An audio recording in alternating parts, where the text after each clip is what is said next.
Hello बच्चों, welcome to maths गुरु। हम लोग मैट्रिक्स का क्वेश्चन नंबर 8 से देखते हैं आज। ये क्वेश्चन है a equal to a i j and order है m इंटू n और बोल रहा है कि ये जो है स्क्वायर मैट्रिक्स, ये है स्क्वायर मैट्रिक्स और इसमें कुछ ऑप्शन दे रखे हैं। ए ऑप्शन है m less than n, B option है m greater than n, C option है m equal to n and D option है NOT, नन ऑफ दीज। तो यहाँ देखो कि ये कैसे सॉल्व होगा। एक मैट्रिक्स A इक्वल टू दे रखा है ए आई जे और उसका ऑर्डर है m इंटू n और बता रहे हैं कि ये स्क्वायर मैट्रिक्स है। तो स्क्वायर मैट्रिक्स के बारे में जैसा कि हम लोग जानते हैं, जस्ट लाइक 2 4 7 3, ये एक मैट्रिक्स है और देखो इसका ऑर्डर है 2 इंटू 2, 2 रो 2 कॉलम। तो ये स्क्वायर मैट्रिक्स है क्योंकि ऑर्डर सेम है, A B C X Y Z 1 2 3। इसका ऑर्डर देखिए क्या होगा, 3 इंटू 3।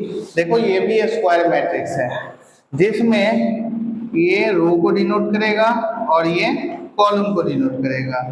यहाँ ये रो को और ये कॉलम को।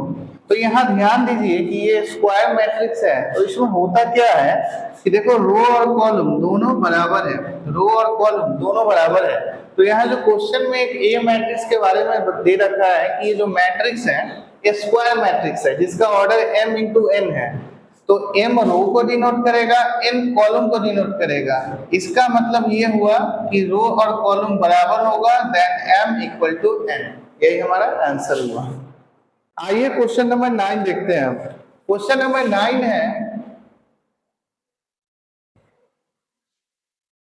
which of the given value of x and y makes the following pair of matrices equal। यहाँ पे x और y का वैल्यू कंसीडर करना है। तो देखो कैसे निकालेंगे। यहाँ जब इसको हम लोग इक्वेट करेंगे तो clearly we can say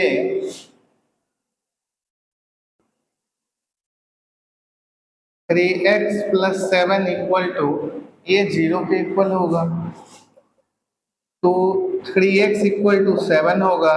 then x का वैल्यू अपने पास जो मिला वो 7/3 होगा। अब यहाँ ये देखिए x वाला टर्म एक जगह और दिख रहा है तो इसका भी वैल्यू हम लोग निकालेंगे एंड 2 माइनस 3x ये किसके इक्वल होगा 4। और यहाँ से x का वैल्यू निकाल के देखना होगा कि पहले वाला और अभी वाला सेम है या नहीं है। 2 minus 4 equal to 3x, then 3x equal to minus 2, minus 4 plus 2 minus 2, तो x equal to minus 2/3। यहाँ ध्यान दीजिए, एक बार x का वैल्यू 7/3 है, एक बार x का वैल्यू -2/3 है। तो ये पॉसिबल नहीं है कि दोनों केस में x का अलग अलग वैल्यू आएगा। तो यहाँ अपना आंसर बनेगा नॉट पॉसिबल। डन। आइए तो क्वेश्चन नंबर 10 देखते हैं।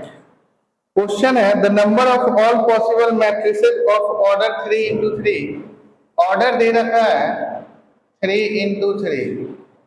आगे बोल रहा है विथ ईच एंट्री 0 और 1। एंट्री जो है 0 और 1। तो यहां से हम लोग से पूछ रहा है number of all possible matrices और ऑप्शन दे रखा है ए में है 27, बी ऑप्शन है 18, सी ऑप्शन है 81 एंड डी ऑप्शन दे रखा है 512। तो देखिए कैसे बनेगा ये क्वेश्चन। यहाँ मैट्रिक्स का ऑर्डर है 3 इंटू 3। ध्यान से समझना, मैट्रिक्स का ऑर्डर है 3 इंटू 3। तो जस्ट लाइक एक मैट्रिक्स लिए हम लोग और इसका ऑर्डर बनाएंगे 3 इंटू 3। यानी कि यहाँ 1 2 3